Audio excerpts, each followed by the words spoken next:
10th Canto of Srimad Bhagavatam that we'll be discussing today. 11th Canto, Chapter 2 and 3.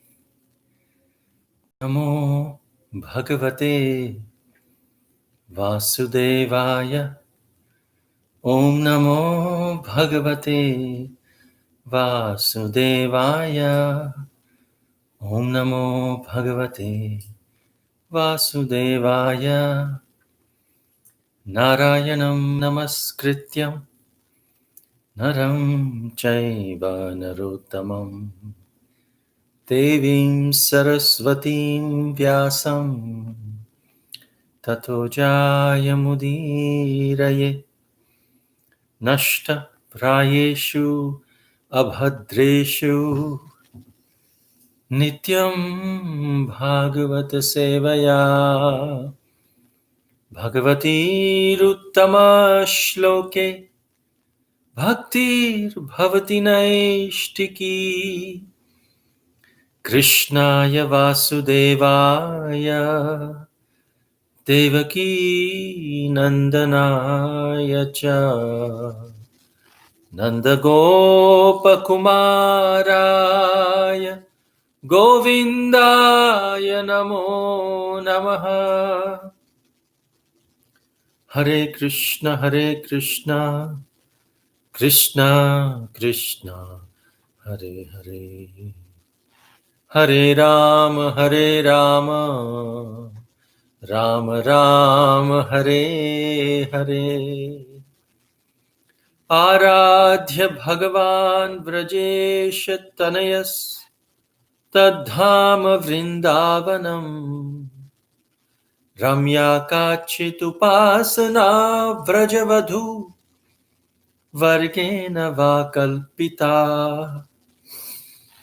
Srimad Bhagavatam Pramanamamalam Prema Pumartho Maha Shri Chaitanya Mahaprabhor Matamidam Tatra Dharana Para Om Ajnana Timirandhasya Jnananjana Shalakaya Chakshurun Militam Yena Tasmai Shri Gurave Namaha.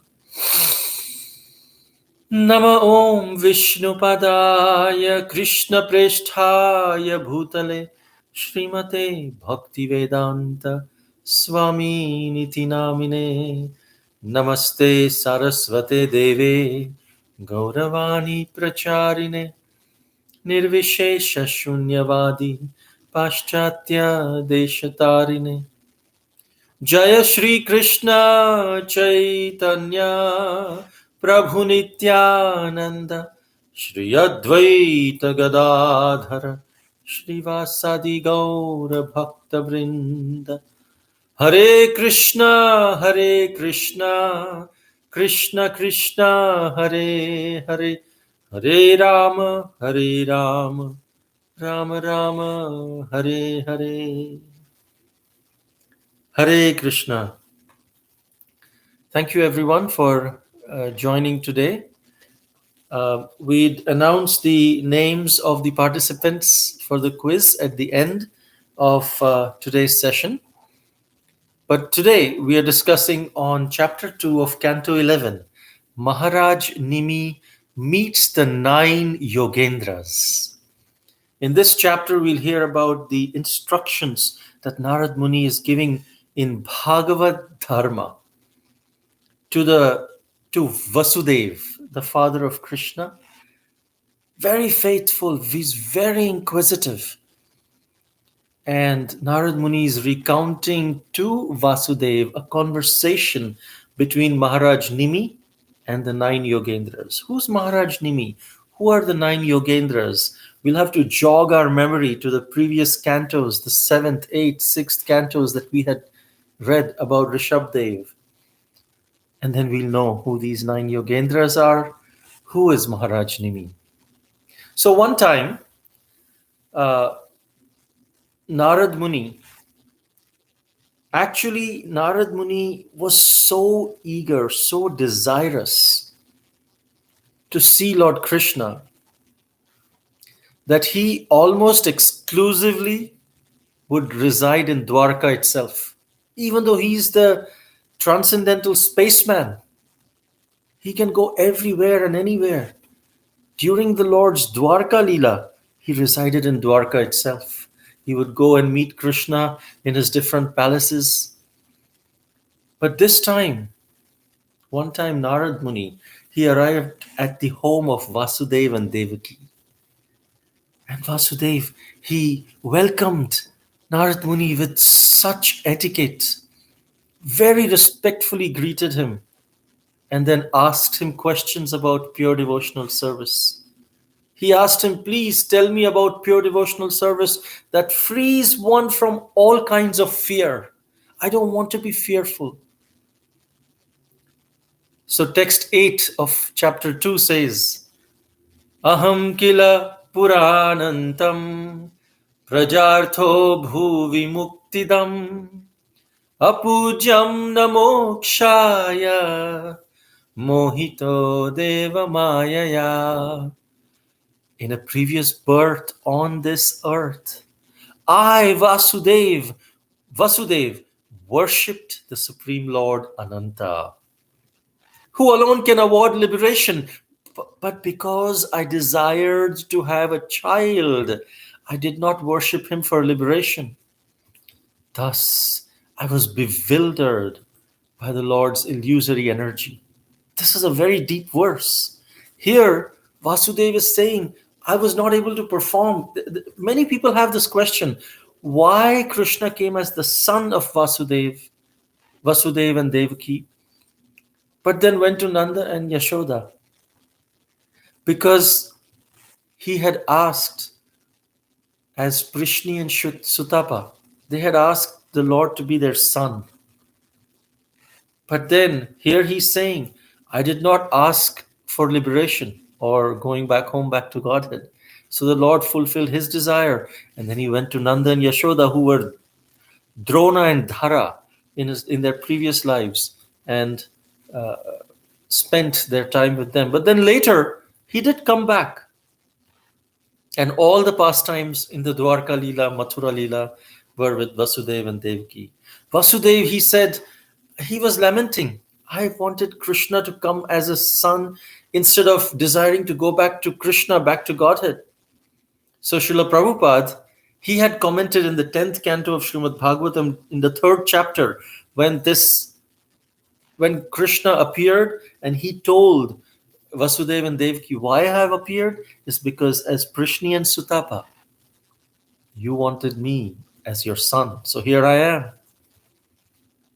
So, but even though Vasudeva and Devaki desired that Krishna become their son, Prabhupada says it should be understood that they are pure devotees. They are eternally situated in love of Krishna.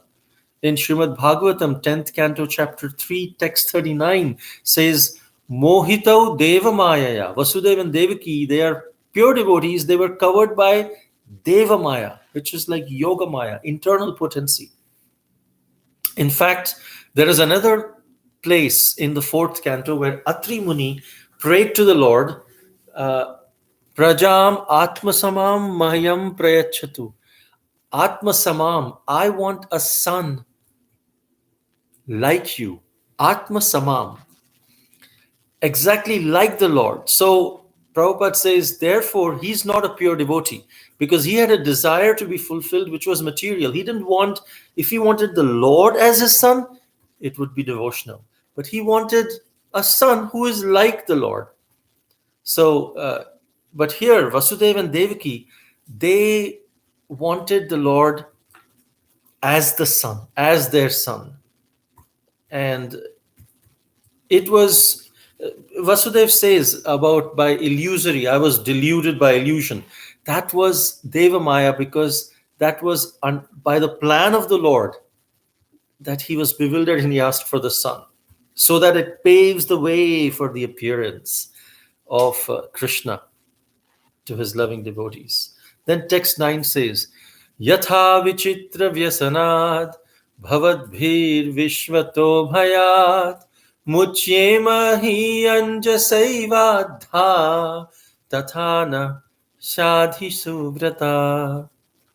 My dear Lord, you are always true to your vow, he's telling Narada. Please instruct me clearly so that by your mercy I may easily free myself from material existence, which is full of many dangers and keeps us constantly bound in fear. Fear is the basis of material existence. If we see the animals, sometimes people say, oh, I'd like to be like a bird flying in the sky with such freedom. That's what we want.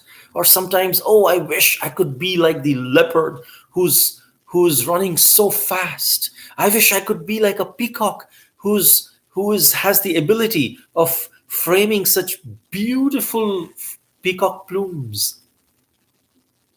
Dance like a peacock. I wish I could do this like a animal. But these animals, they are very, very, they look like, oh, they are living their life. But actually, there is one principle in all forms of life: fear. They are always fearful. They are always fearful that someone else will eat them, or the prey, the predators, the preys are fearful that the predators will eat them. The predators are fearful, I may not get any prey. The lion, he has to wait for weeks and sometimes months before he can get someone to eat. He's fearful of his own existence. That's why he said, make me abhay charanarvinda, make me fearless by taking the shelter of the lotus feet of the Lord. This is the name of His Divine Grace, Abhay Charanarvinda Bhakti Vedanta Swami Chula Prabhupada Ki Jai. So Narad Muni, he praised Vasudeva. He said, you have a fixed intelligence. And the question that you have asked about devotional service, I will tell you. But I'll tell you the history of the conversation between 9 Yogendras, who were the sons of Rishabdev, and Nimi, the king of Videha. Remember Rishabdev? We'll tell more about that.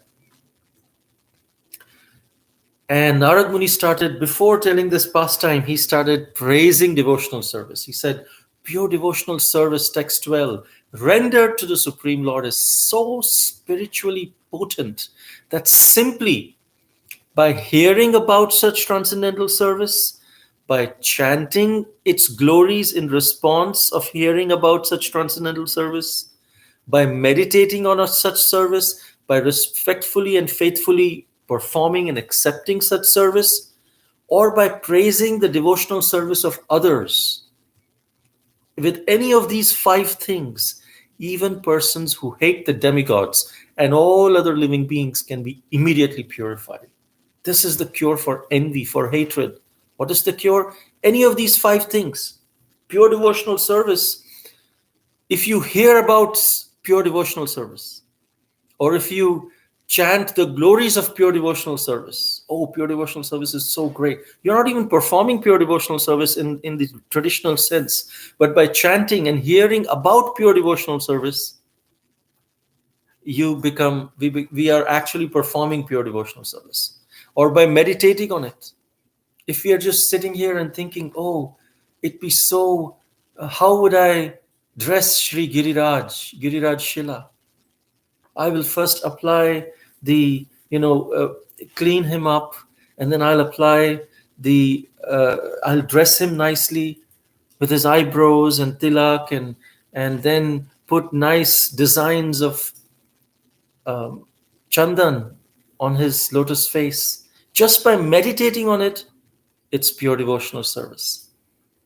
By respectfully and faithfully accepting it, or by praising the devotional service of others, even if we are not performing that service, pure devotional service, because of some anarthas, because of some situation.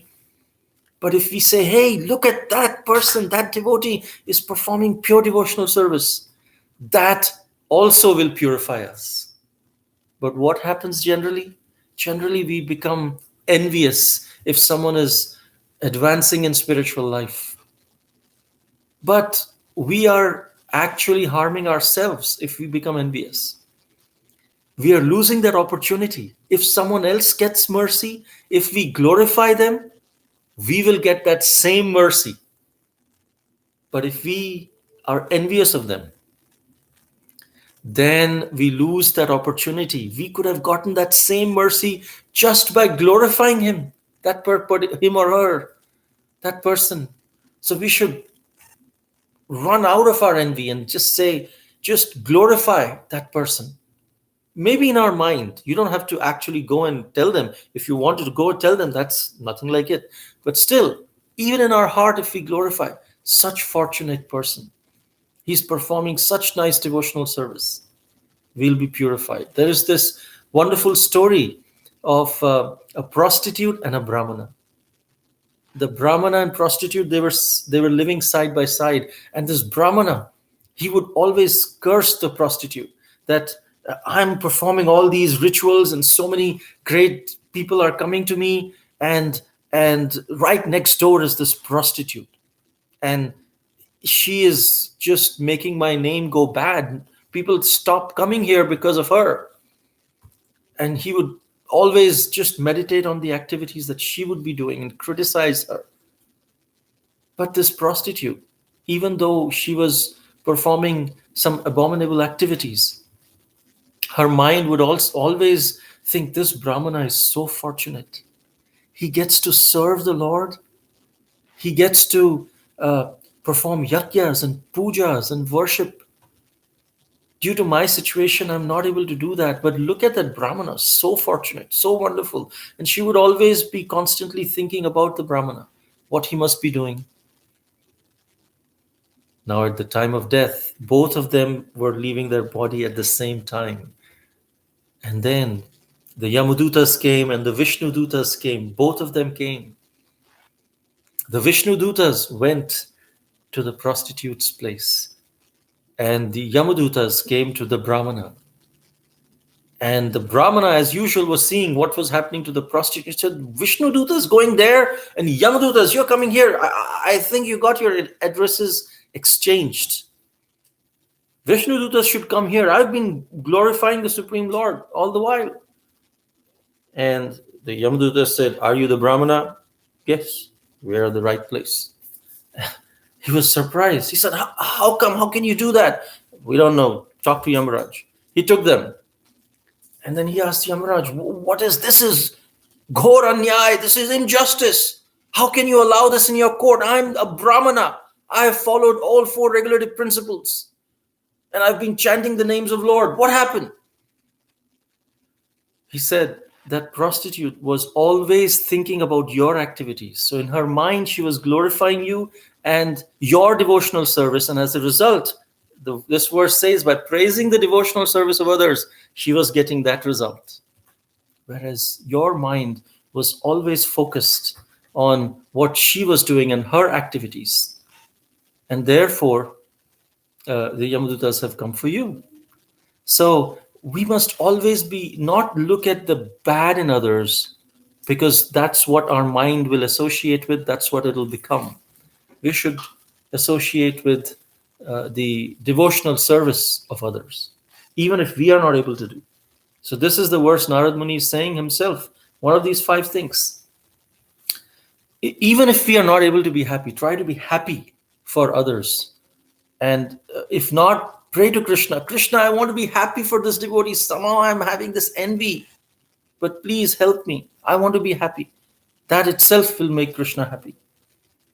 Text 13. Today you have made me remember my Lord, the supremely blissful personality of Godhead Narayan. The Supreme Lord is so auspicious that whoever hears and chants about him becomes completely pious. This is exactly the mood of Srila Prabhupada. When we read this verse, he's saying, today you have made me remember my Lord. He is the preacher. He could have said, yes, you worship me. Now I shall instruct you. No, he's saying, thank you. I'm grateful to you that you're asking this. You are allowing me to remember the Lord. This is the mood of a preacher. The mood of the preacher is not you follow me and you do what I say. No. He is grateful to be given the opportunity. Srila Prabhupada had that same mood. He said, my spiritual master had given me your association here. Because of all of you, my spiritual master is taking care of me because he's giving me the association of the devotees. He's giving me an opportunity to speak here and remember. So I'm thankful to all of you. This was Srila Prabhupada's mood that Narad Muni is saying. This consciousness is supreme. Text 14, to explain the devotional service of the Lord, sages have related the ancient history of the conversation between the great soul, King Videha, who is Maharaj Nimi, and the sons of Rishabha, who are Yogendras. So who are these sons of Rishabdev? So we know in the previous cantos, Swayambhuva Manu, his son was Priyavrata. Priyavrata's son was Agnidhra. Agnidhra's son was Nabhi.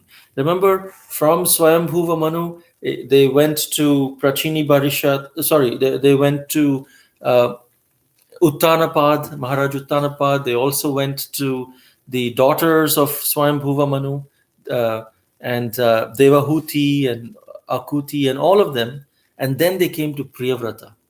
After describing in 4th canto about Priyavrata, talks about his grandson Nabhi, whose son was Lord Rishabdev, who was a plenary portion of Vasudeva.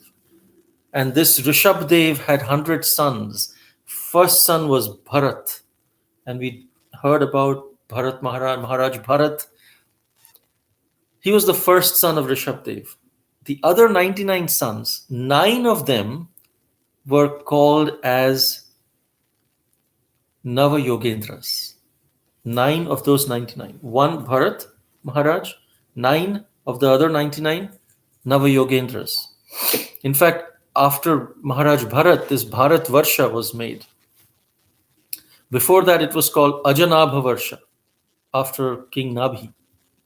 Then it became Bharat Varsha. This whole earth, not just India, the whole earth was called Bharat Varsha. So then 9 other sons of Rishabdev, they were Yogendras.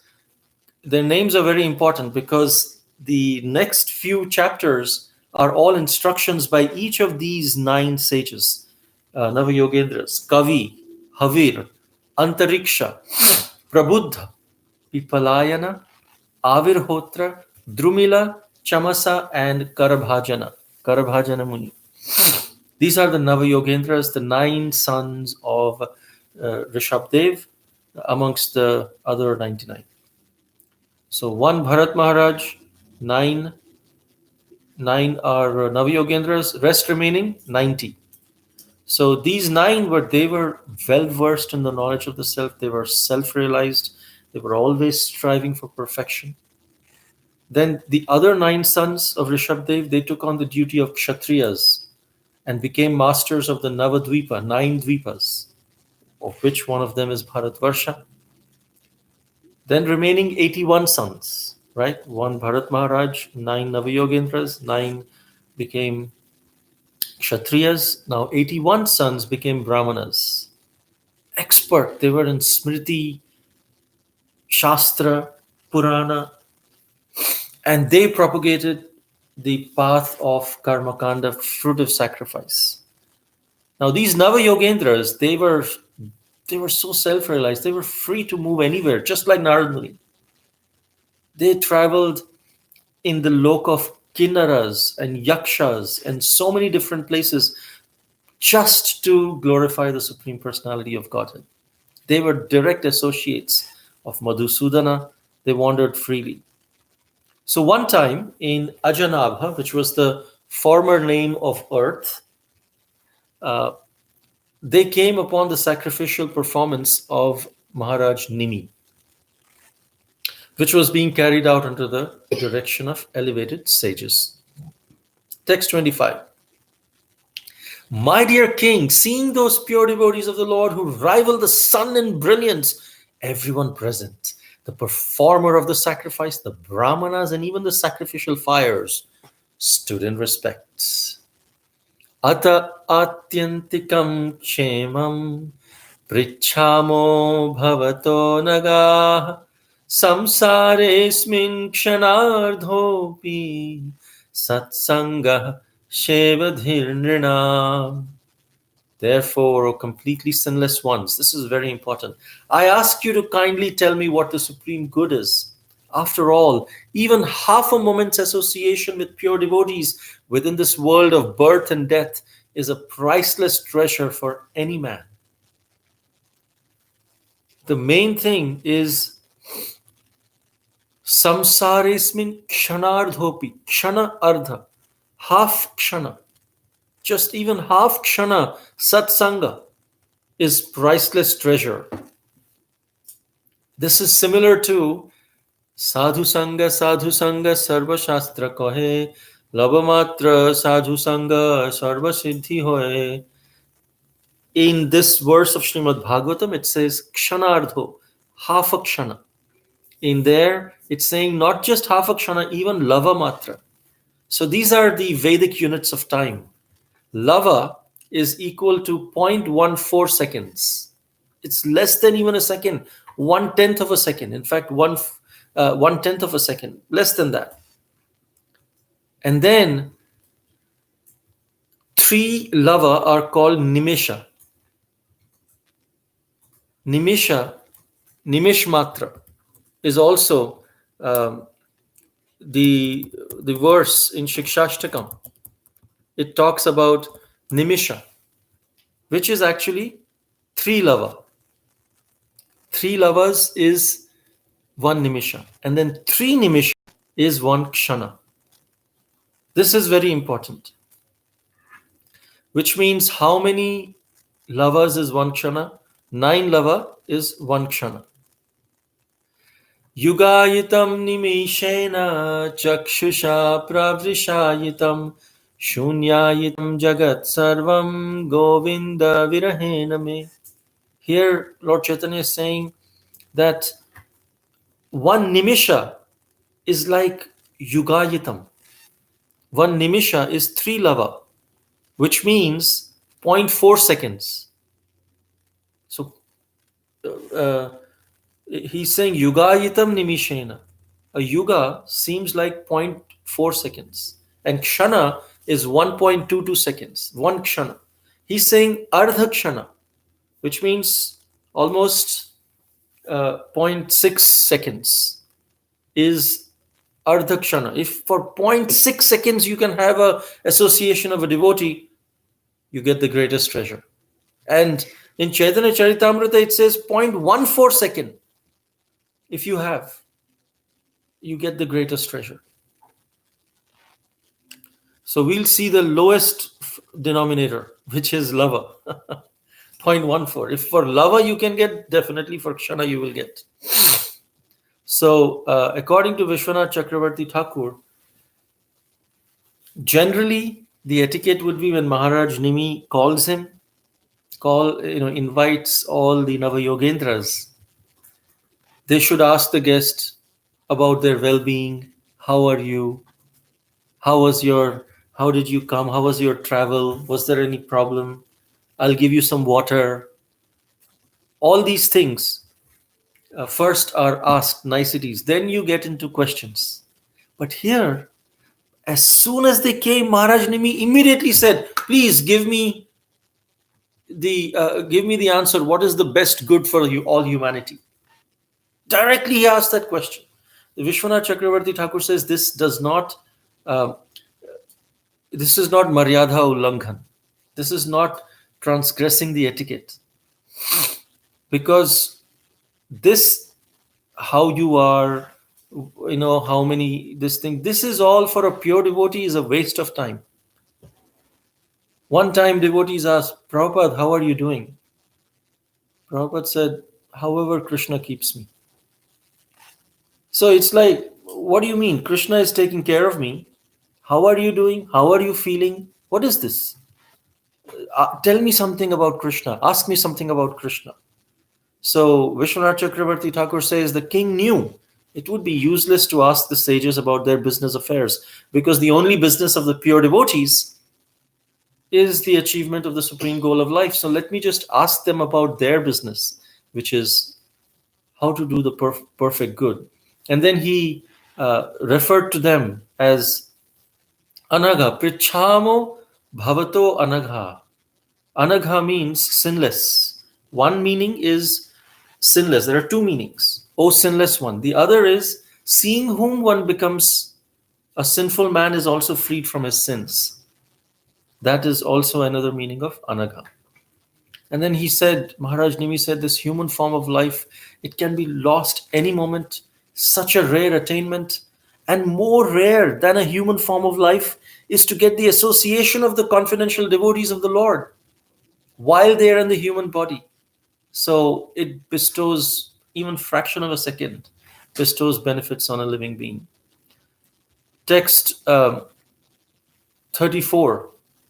Now is the real question. Even ignorant living entities can very easily come to know the Supreme Lord if they adopt those means prescribed by the Supreme Lord himself.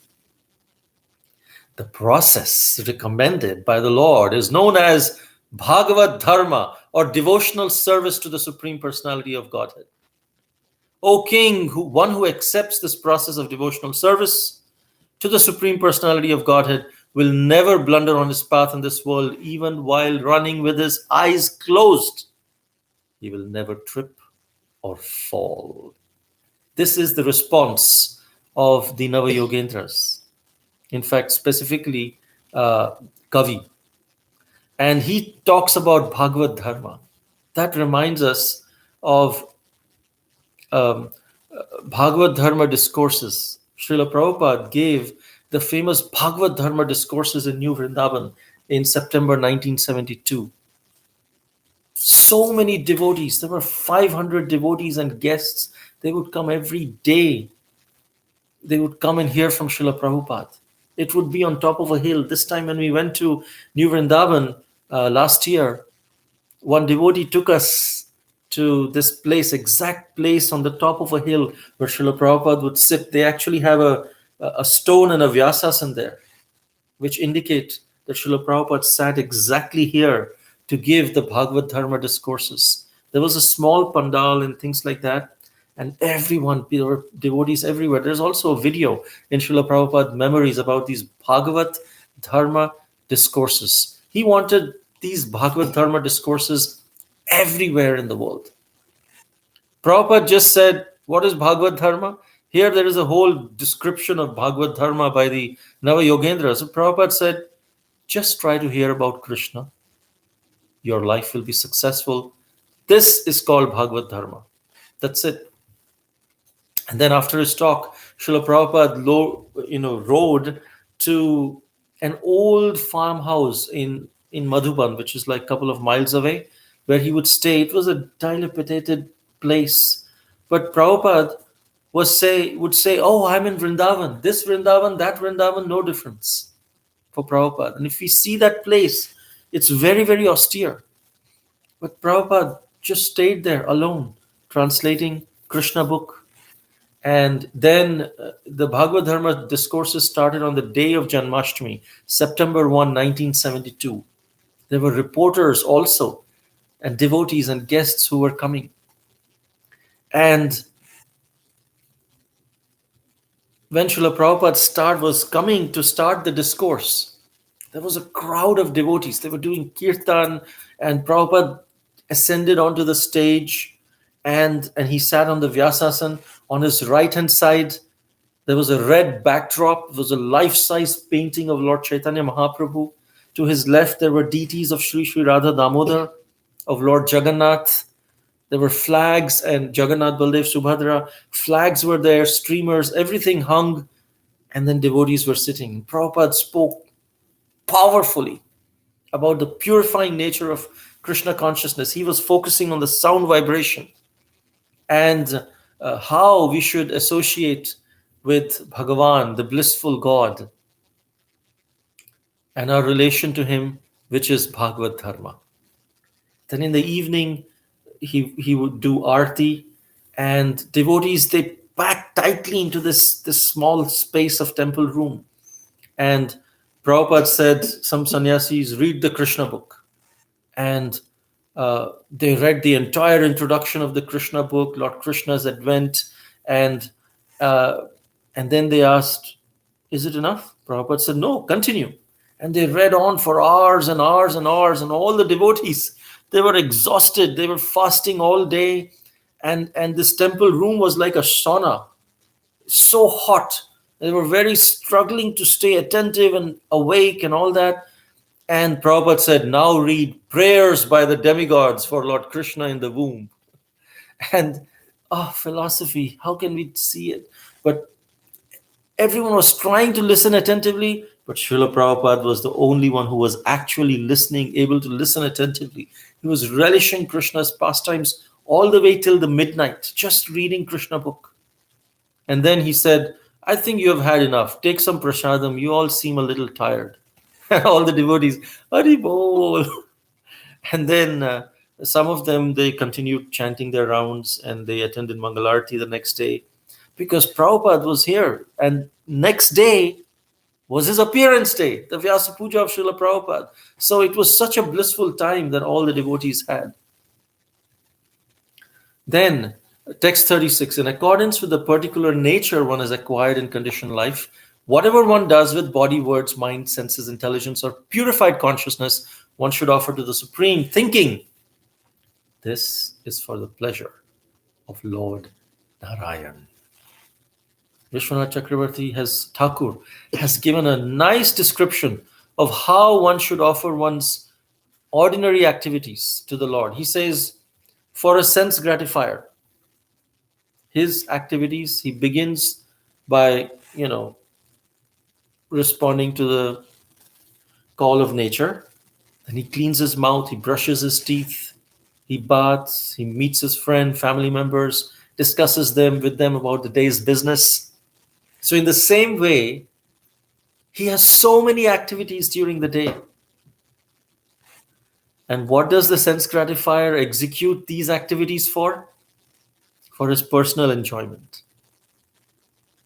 A karmi, he does all these activities as karma kanda, but similarly, devotee, he should perform all of his daily activities for the pleasure of the Lord. When we are brushing our teeth, we should think this body actually belongs to Krishna, and I'm taking care of this body. When we exercise, our consciousness should not be, I will be happy if I exercise and healthy. No, this body is given under my care by Krishna. So I must take care of it as his property. And if we perform our exercise in that consciousness, if we brush our teeth in that consciousness, take bath in that consciousness, this is for the pleasure of Lord Narayan, I'm taking care. Then our consciousness immediately changes. So this is all Kavi is saying, one of the 9 Yogendras, Kavi. He's saying that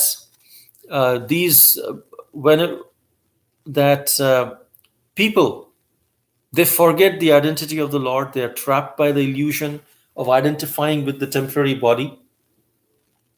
And because of this, they become very fearful. And so what is the best thing to get out of fear? We should surrender our life and energy to a qualified guru and execute worship of the Supreme Lord, the absolute control of Maya, with pure devotion. And then the question comes, how do we know that we are actually surrendered? So Kavi, he responds, just as by eating, one gradually appeases his hunger. With every bite, they feel more and more satisfied and nourished. Similarly, a devotee, he achieves detachment from objects, he gains direct personal experience, and he relishes pure love, all simultaneously. If a person is satisfied, we don't have to tell him, are you satisfied? We don't have to tell him you are satisfied. He knows. Oh no, he says, no, don't give me more because I'm full. He knows when he's full. Similarly, when we have surrendered to the Supreme Personality of Godhead, the pleasure that we feel, the detachment that we get, these are all the symptoms where we automatically experience and understand that we are advancing. Next, Havir spoke. There was Kavi and then Havir. Havir, to Havir, he asked, Maharaj Nimi asked, tell me about the three kinds of devotees. So Havir described about the same thing that our Srila Rupa Goswami has described in Nectar of Instruction. Uttamadhikari, Madhyamadhikari, and Kanishtadhikari. So he says Kanishtadhikari is a person. This Kanishtadhikari word is not used, but he says the third class devotee is he's a devotee. He prescribes worship to the Lord, but he has no devotion to the devotees or Vaishnavas or anything related to Vaishnavas. He's just wanting to worship the Lord. That's it. But one who worships the Lord and he has friendships with the devotees of the Lord, and he discriminates between who is ignorant, who is the devotee, who is non-devotee. That person is an intermediate devotee. And one who sees the presence of the Lord everywhere, sees everything within the Lord, he is the first class devotee. He describes this first class devotee in 8 verses, which conclude by saying first class devotees, he keeps the Supreme Lord very nicely fastened to his own heart with ropes of affection. And Lord Hari never leaves the heart of such a devotee. But such a devotee is not able to preach because he sees even the non-devotees as devotees. He's so humble. He thinks anyone who is serving the illusory energy of Maya, oh, you are serving the energy of Krishna. Oh, Krishna, he remembers Krishna even then. You are so great. He sees, I am the only one who's not serving. Everyone else is serving. And therefore, he cannot preach. That's why our acharyas, they are uttamadhikaris, but they come to the level of madhyamadhikari so that they can preach for the benefit of all living entities and discriminate and set example for Kanishtadhikaris and other madhyamadhikaris. So Srila Prabhupada was a uttamadhikari. In his natural mood, he would actually have so much compassion for devotees, non-devotees, everyone. One time he was traveling in the car in Chennai, and the devotee next to him saw that Prabhupada was crying. And devotee asked, Prabhupada, what happened? Can I help you? Can I serve you in some way? Srila Prabhupada said, no, I'm crying because all these people on the street, I'm going in the car, these people, they're so poor. I see so much poverty here. They should all be given Krishna Prasad. They are yearning for it and they don't know. And he was feeling so compassionate for them. So sometimes he would reveal his Uttamadhikari mood. But still, Prabhupada came down to Madhyamadhikari mood. He would say that he would be very, very hard on materialists and Mayavadis, because that's the way to preach. So this ends the first chapter 2, of 11th canto. We come to chapter 3, liberation from illusory energy. In here, Maharaj Nimi asks 4 questions, and this chapter describes the nature and activities of Maya, how to get rid of Maya, the transcendental situation of the Supreme Lord, and the process of Karma Yoga. So it talks about how the Supreme Personality of Godhead in this canto, in this chapter, is the original cause of all causes. Sarva Karana Karanam. He has created the material elements from where the bodies of the conditioned souls are created. And then he comes as the super soul. The Lord enters into the material bodies, activates the 11 senses. All of this we discussed in the 3rd canto. This is a summary of that. And the conditioned soul, then he misidentifies with this body because of the false ego. And then impelled by the fruitive activities that he does, he gets reactions. Impelled by those reactions of his own activities, he again takes birth in various species of life. And then he just suffers until the end of the cosmic annihilation. One time, so the karma never leaves us unless we surrender to the Supreme Personality of Godhead. Then Krishna can intervene and change our karma, or a devotee can intervene and change the karma. But one time a person was in a cafe. That cafe was called Karma Cafe. So he went in there and he said, it was announced that you can come and eat as much as you want, and your grandson will pay for it. So everyone was like, whoa. So this man, he said, this is great. I don't have any money, but I let me go and my grandson will pay. Let's see. So he went in there. He ordered like all halwa, puri, samosa, chaat, everything. And he ate like full meal for 2 days. He was full. And as he was coming out of the cafe, he said, wow, this is a nice cafe. He was coming out. The accountant, he asked, my dear sir, you have to pay. He said, what do you mean? You just announced that you can eat as much as you want and your grandson will pay. So he said, yeah, that's correct. He said, yeah, so my grandson will pay. Why are you asking me? He said, that's because your grandfather came here. You have to pay your grandfather's bill. So we think we can escape karma, but we cannot escape karma in this way. So then it continues that when the annihilation is about to happen, the soul of the universal form, the Virat Rupa, it withdraws the entire material creation within himself. And then he himself enters into the cause of all causes. Then he creates the 3 modes of material nature for creation, maintenance, and destruction. And the living entities, they accept the role of male and female, and they unite in different intimate relationships. And these souls, they constantly make endeavor to eliminate their unhappiness, but as a result of eliminating their unhappiness, they actually achieve exactly the opposite result. Because permanent happiness cannot be found in this world. This is that it is the temporary happiness can be here. Dukhalayam ashashvatam. It's dukha alayam, Krishna says. It's the place of misery. Ashashvatam. It is temporary. But we want permanent happiness. We cannot get it here. So, and then he says, both on earth and in heaven, the living entity is harassed by the envy and rivalry of others. One time there was a man, he prayed to God, please give me my benediction. So God came in front of him. He said, what do you want? He said, I want like a nice car and a nice house and everything.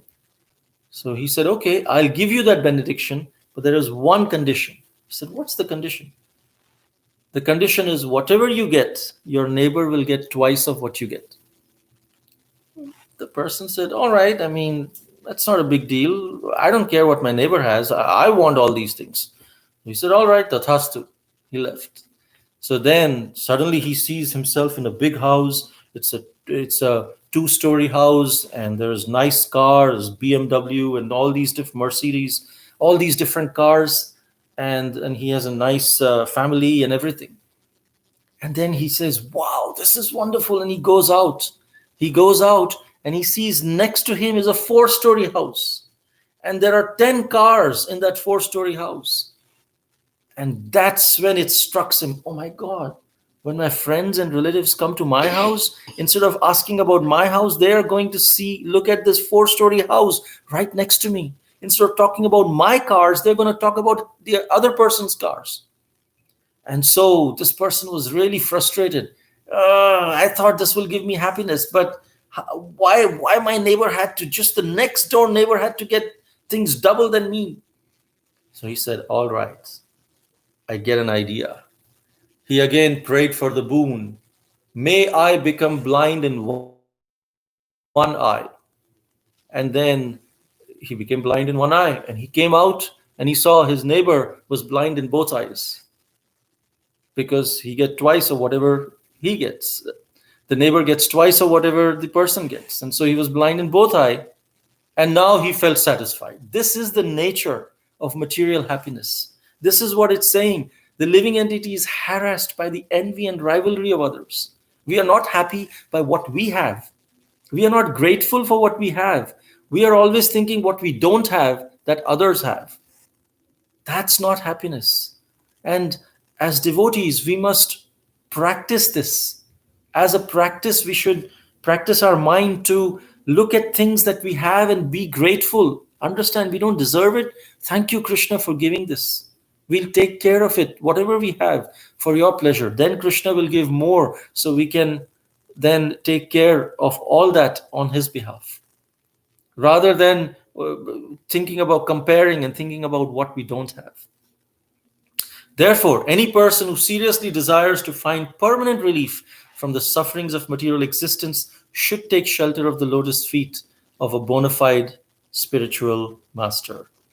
The qualification of the bona fide guru is that he realized the conclusions of the Vedic scriptures by deliberation and is able to convince others of these conclusions. Srila Prabhupada ki jai. He has realized, and he not just parrot repetition, but he's also able to convince others, transform their hearts. Such great personalities who have taken shelter of the Supreme Personality of Godhead, leaving aside all material conditions, should be understood to be bona fide spiritual master. And then he goes on to say, the Navi Yogendras, they say that if you accept the bona fide spiritual master as one's life and soul, the submissive disciple should learn from him the process of pure devotional service. And by following this path, the disciple gradually develops all the good qualities. And then he says, one should hear about and glorify and meditate about the Lord. One time, one disciple who didn't believe in God, he asked his guru. He was a disciple, but he didn't have enough faith in God. He asked, well, we offer bhoga to the Lord, and then you say, after some time you remove and you say it has become prasadam.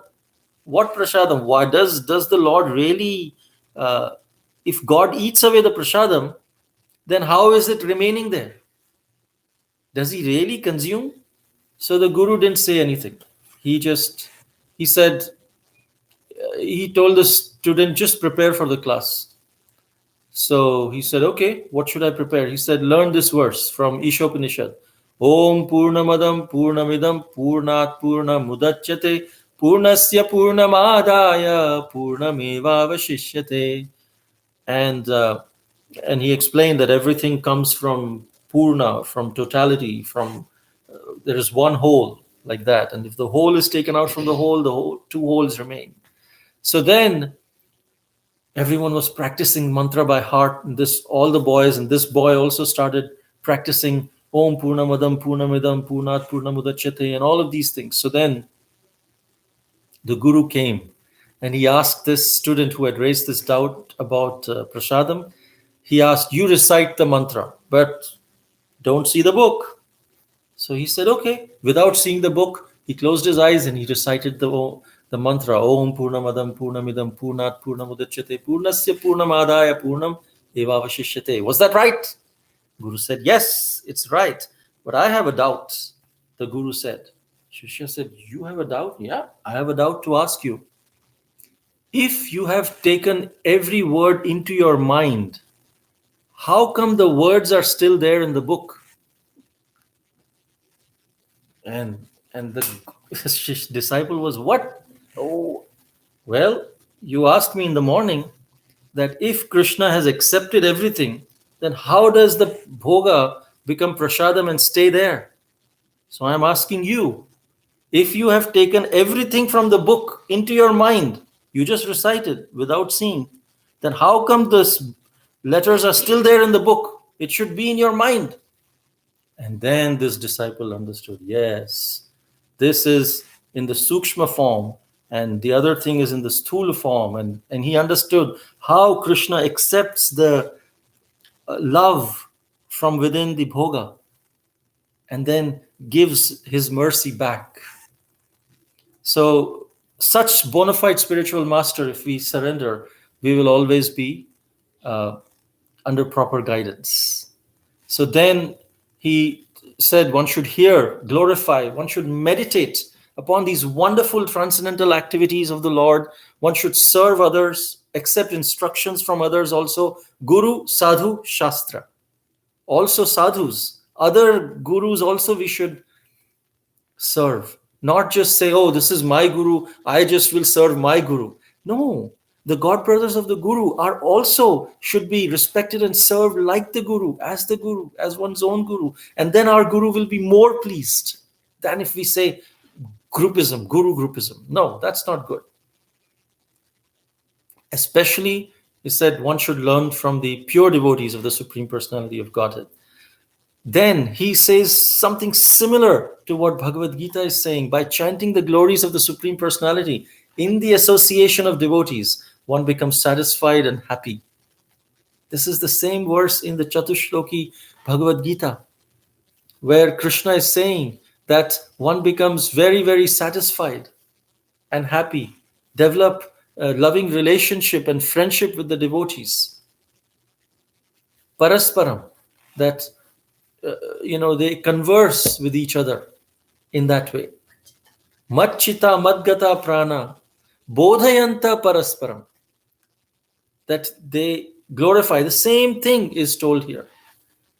Kathayantascha mam nityam tushyanti cha ramanti cha. They are tushta, very happy, and ramanti, very, very relishing, ramanti cha. So then it talks about it talks about the manifestation symptoms of the pure love of God. When a devotee, he attains the stage of love of God, all the hairs of his body stand on end, and he manifests different ecstatic symptoms like Lord Chaitanya Mahaprabhu would manifest. And then he personally meets the Supreme Lord and becomes full of transcendental bliss. He says, how do we attain that stage? By learning devotional service, practically engaging in devotional service of the Lord.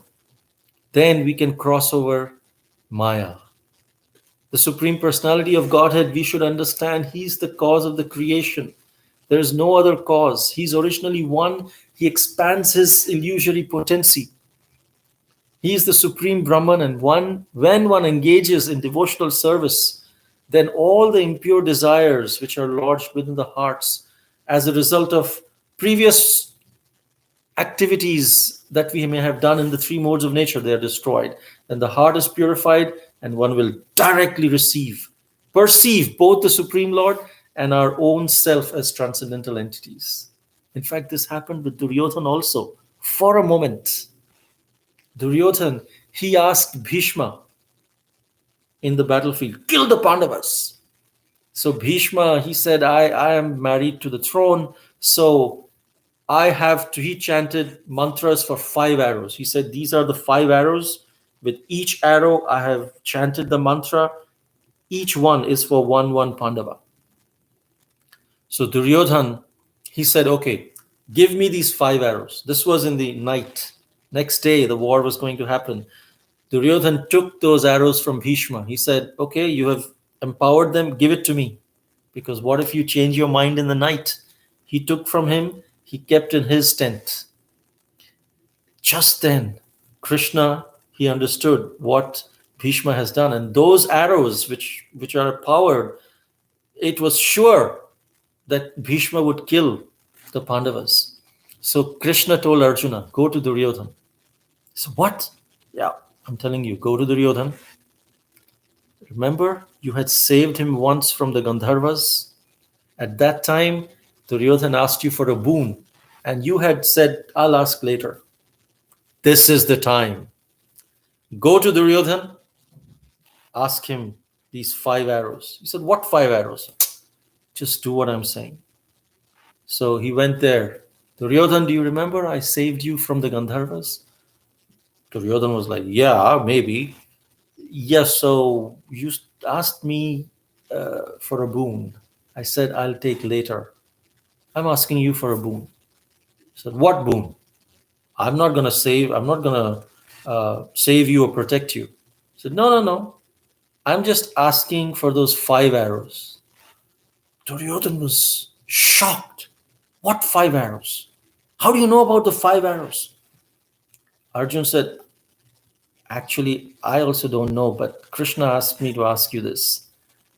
And then, because it just happened, Duryodhana was amazed. It just happened. No one else was there. It was just me and Bhishma. And I took those 5 arrows and I've hidden it. How does Krishna know? Could it be that Krishna is the Supreme Personality of Godhead? At that time, he offered obeisances in his mind to Krishna. That's the only time he offered obeisances to Krishna. How is it possible Krishna knows this top secret? So Krishna knows everything. Even things that we think are secret, Krishna knows. And such is the person if we perform devotional service. Through authorized study of transcendental literature, this says that this difficult subject matter can be understood. And not by mundane speculation, but by devotional service. Swayam eva sfurati ada. It'll come out on our own. Then it starts talking about karma yoga. And this is the final thing that it talks about. Karma yoga. That the material fruitive results, they are offered if someone executes the regulative principles prescribed in the Vedas without attachment and offers the result of this work to the Supreme Lord, then one attains perfect freedom from bondage of material work. And many of the devotees are confused about what is Sakam Karma Yoga, what is Nishkam Karma Yoga, what is Bhakti Yoga. What is the difference between Karma Yoga and Bhakti Yoga? So here is a short summary. Sakam Karma, Sakam Karma Yoga is someone who is attached to the type of work. He is attached to the desire for profit, but he offers the result to Krishna. It's Karma Yoga because he offers the result to Krishna, but it's Sakama because he's attached to the type of work and he has the desire for profit. He has the desire for proprietorship. Krishna says in Bhagavad Gita, chapter 3, text 30, Mayi sarvani karmani sanyasyadhyatma chetasa nirashir nirmamo bhutva yudhyasva vigata jvara. Therefore, O Arjuna, surrendering all your works unto me with full knowledge of me, without desire for profit, with no claims of proprietorship, free from lethargy, fight. This is Nishkam Karma Yoga that he is telling. That without any proprietorship, no desire for profit, offer the results to me. But it's still Karma Yoga because the person is attached to the type of work. The person says, yes, I will perform devotional service. I will offer to Krishna. I know Krishna is the Supreme. I'm not the controller. So I have no sense of proprietorship. But I like to do this. I'm a software engineer. I will offer the software to Krishna. Or someone will say, I'm a businessman. I can't do anything else. I'm attached to doing business. So I'll do my business in such a way without profit, desire for profit and distinction for myself, and I'll offer it to Krishna. This is Nishkam Karma Yoga, but it's still Karma Yoga. Bhakti Yoga is when the what, how, and why are all for Krishna. Which means I'm not attached to what kind of work, and I'm a Brahmana, but you ask me to go and do the work of a janitor and take out all the trash, I'll do it because it pleases Krishna. I'm not attached to the kind of work. And then I'll do it without proprietorship, without ego, and I'll offer the results to Krishna. That is Bhakti Yoga. So in Sakam Karma Yoga, the what is not offered to Krishna, the how is not offered to Krishna, only why is offered to Krishna. Why he's doing? To offer the results. In Nishkam Karma Yoga, the how and why, how he does it, he offers to Krishna, but the process also, he is Krishna conscious, but he's attached to the work. In Bhakti Yoga, he's not attached to the work. He is the process also. He is in proper consciousness, and he offered the results to Krishna. So then this chapter ends by saying, when a devotee obtains the mercy of his spiritual master who reveals to him the injunctions of the Vedic scriptures, he worships the Supreme Personality of Godhead in the particular personal form he finds most attractive. Sometimes Nrsimhadev, sometimes Varahadev, sometimes Radha Krishna. In this way, the devotee quickly becomes liberated from all material bondage. So with this, we will end today's session. And if there are any questions or comments, we can take now.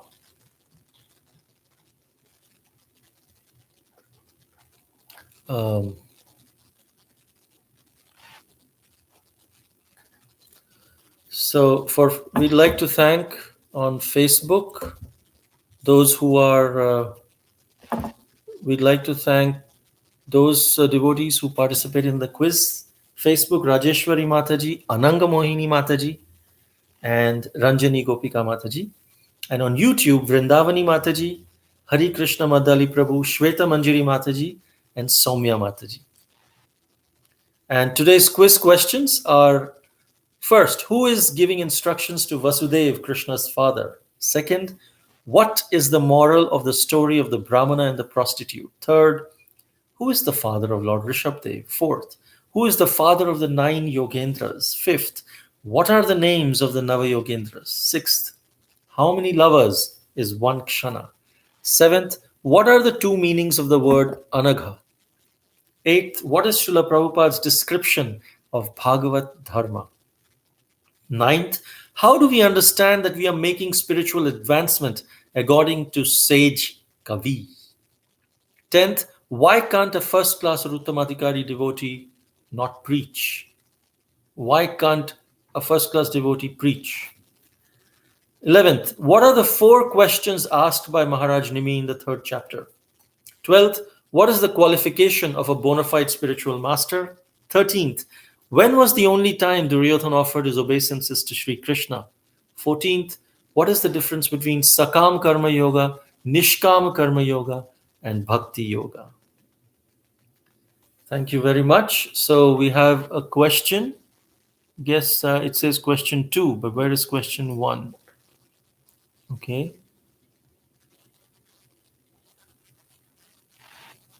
Question 1.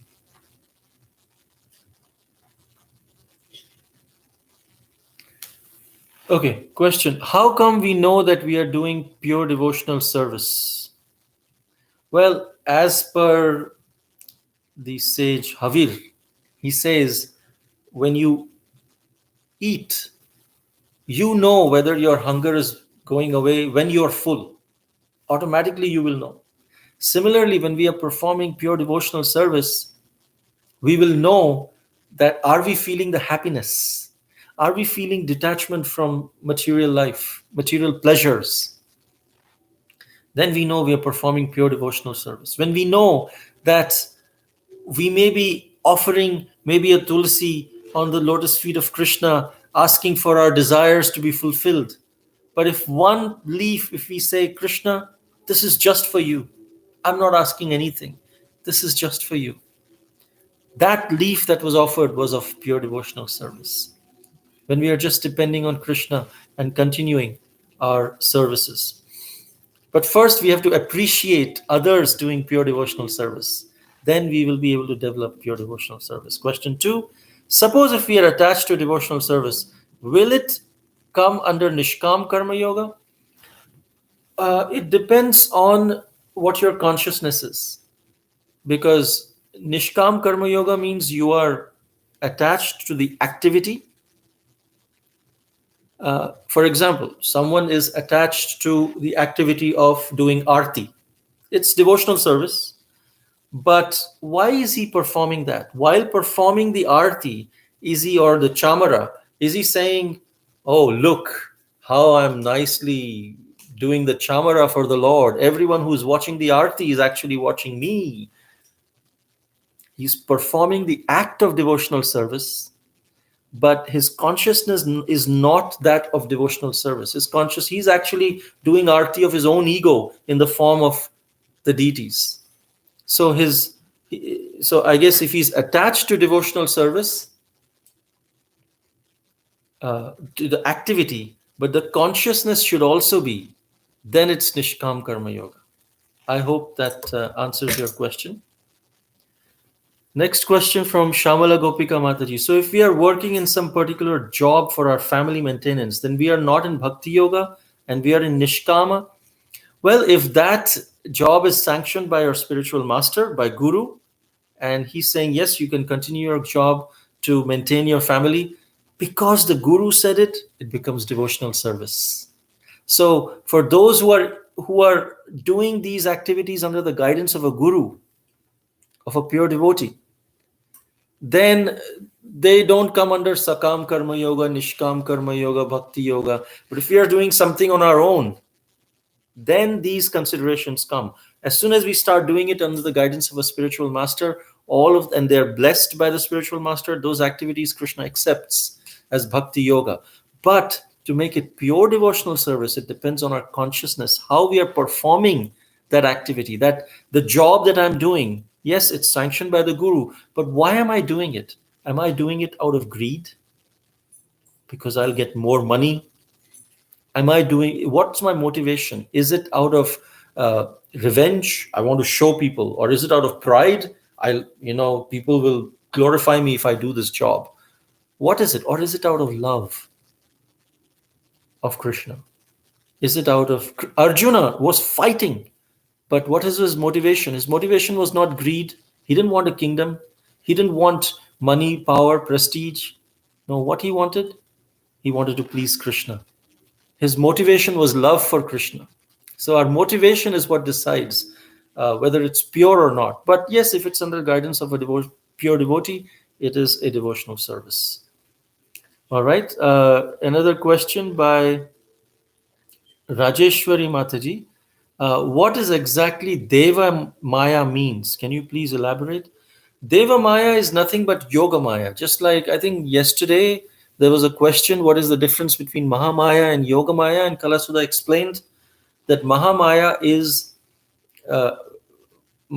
Yoga Maya is the same Maya, but its manifestation is different.